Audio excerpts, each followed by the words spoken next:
Hello and welcome to Module 3 of EDC 672, Creating and Integrating Technology in the Classroom. This is the third lesson, the third module in the course offered by SUNY at Buffalo State College.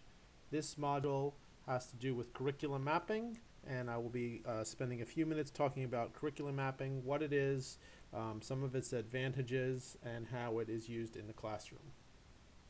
So we'll start with an overview of curriculum mapping, and really any discussion of curriculum mapping needs to begin with a discussion of Heidi Hayes Jacobs. She is the foremost author on the subject. She has written several books and researched widely and speaks widely about curriculum mapping. She has been influential in the field in terms of disseminating knowledge about curriculum mapping, how important it is and how useful it is in the classroom. So you do have a book by Jacobs that you will have read by the time you're watching this, and that she is really the person that has the most to offer when we talk about curriculum mapping. In this course, we're going to be talking about curriculum mapping in the context of a specific tool called Atlas Rubicon. There are many ways to do curriculum mapping as far as how the data is stored. You could do it in using Google Drive. You could do it in Microsoft Word. There's other software products that can be used. The product that we'll be using is Atlas Rubicon, but just so you know, there are other products that could be used. There is a demo site set up. There's a link to this on the module tab. The demo site is demouniversity.rubiconatlas.org/atlas. That site you should be logging on to and making sure that you can access using the directions found on the course site. That is where you will be creating your curriculum map for this course.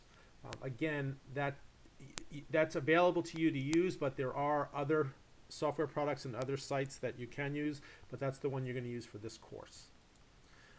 One thing that's important to understand is that curriculum mapping is really a high-level concept about organizing and planning curriculum.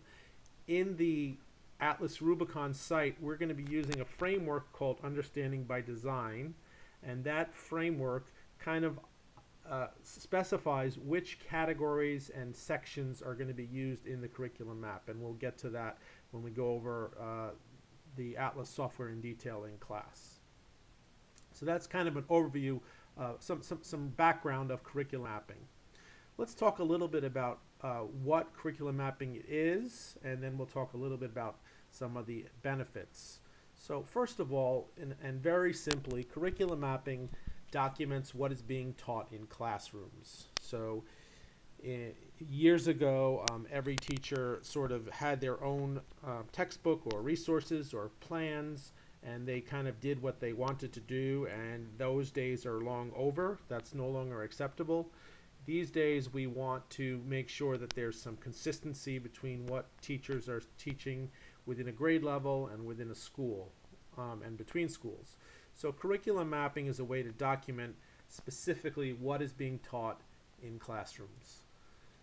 The basic level of information, the basic part of information is a unit. So curriculum map is comprised of units. Units can be anywhere from a few days to a few weeks. And typically when we do a curriculum map, it is organized on a calendar. And the way we usually do it is we take the calendar for the school year, which it depends on the school and the district, but we take the entire calendar for the school year. Let's say it's a 40-week calendar, and we divide that calendar into units that are chronological. So it could be 10 4-week units for a specific subject would comprise a curriculum map for that subject. So, and it will vary depending on the subject. Typically, with something like math, there's going to be more smaller units. There might be 20 or 30 units. Something like social studies or science, there might be longer thematic units. But that really is entirely up to the teacher. But it is important to be aware that the curriculum map is a collection of units that are organized on a calendar, which is a yearly calendar. Another thing to understand is that maps can be individual or shared. So by that I mean an individual teacher can own and edit a map, or a group of teachers can own and edit the map together. And typically, the power and the benefit of curriculum maps is that it ensures that there's consistency between teachers that are teaching the same content. So most often, we use shared maps. And an example of that would be if you work in a school where there's 5 third grade teachers, we would want all 5 of those teachers to collaborate on one map for the 3rd grade for math, and one map for the 3rd grade for English language arts, so that any student that is in that school in the 3rd grade is going to be receiving the same content from any teacher. That's really the goal of curriculum mapping, is to ensure some consistency between grades and schools. Curriculum maps in those units have some basic components that are important, and these should be not overlooked. These include assessments, the way that you measure what the effectiveness of your teaching. These include resources for the teacher, and specifically including technology support or technology resources. One way to think about this is your map is sort of your recipe book or your guidebook. And if you were out of school for a week or 2 or 3, you would be able to rely on the map so that a substitute teacher could come in and pick up where you left off. So that's why you want to make sure it includes enough specificity so that someone could teach this subject for you. Curriculum maps are not fixed documents. They are an ongoing process of creation, trying, revising, editing, and creating again. So when we create a curriculum map, we typically will try it for a year, and then at the end of the school year, teachers will come together, revisit it, think about what worked and what didn't, and then revise it and use the revision the following year. Curriculum maps are not static documents. They are dynamic documents that are changing and growing all the time, and that's really important, and that's one of the reasons why it's so much easier to do curriculum mapping now with electronic software. One final point about curriculum mapping is it can be public or private. So typically when we do curriculum maps at the school level, we start off with them being private, meaning only the teachers and the administrators can see them. Parents cannot. And the reason for that is we don't want parents to see them while they're being created or until they've been really vetted and tested and that we're confident that they're reliable documents. After curriculum maps have been developed and tested and are being used, it is really a great idea to make them public, to make them visible to parents. And typically what we do is we make the objectives and the outcomes visible, the resources and the technology, but we keep the assessments hidden for obvious reasons. We don't necessarily be able to see time. But making curriculum maps public is a great advantage for parents. It's a great way for people to know what you're teaching in the school and when, and it's a great way to involve parents in the educational process. And finally, and we touched on this a little bit before, curriculum maps also can be shared not only with between teachers, but between other staff people. So curriculum maps can be shared with teachers' aides, assistants, support staff, and administrators.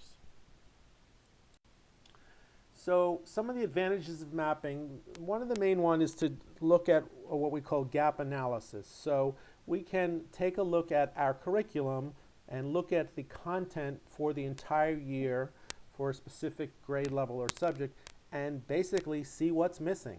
And that's an important thing to do because we want to make sure that we're not missing anything that's too important. So, and that's something that if we have a curriculum map that people can look at together, it's more likely that we're going to pick up those things that might be missing. Another advantage of curriculum mapping is alignment, and it's important to keep in mind that we want our curriculum maps to be aligned vertically. So for example, in an elementary school that has grades K through 5, we want to make sure that the math curriculum maps in grades K1, 2, 3, and 4, and 5 are aligned so that each map builds upon the skills and the objectives of the previous map. And that's also a really big change in education. There was a time when every teacher sort of did their own thing and didn't really consult with the teachers in the grade above and below them. And now we really want to make sure that teachers are scaffolding their instruction within their classes, but also between classes, so that as students progress through the school, we know that they're getting instruction that is being built upon in the following year and builds upon what they learned in the previous year. So that's called vertical alignment of curriculum, making sure that the curriculum in each grade builds upon the previous year and supports the following year. And then there's horizontal alignment, and we want to make sure that that the curriculum map for each grade level and each subject ensures that there's some consistency between different teachers. So again, in a typical school, there might be 5 or 6 classes at each grade level, and let's say there's 5 first grade classes. By using a curriculum map, we make sure that every first grade student is covering the same curriculum and the same content in that school, and that's an important thing. And then finally, there's an alignment to standards. So it's really very manageable to be able to align a curriculum for a school and for a district to state and national standards when we're using mapping software.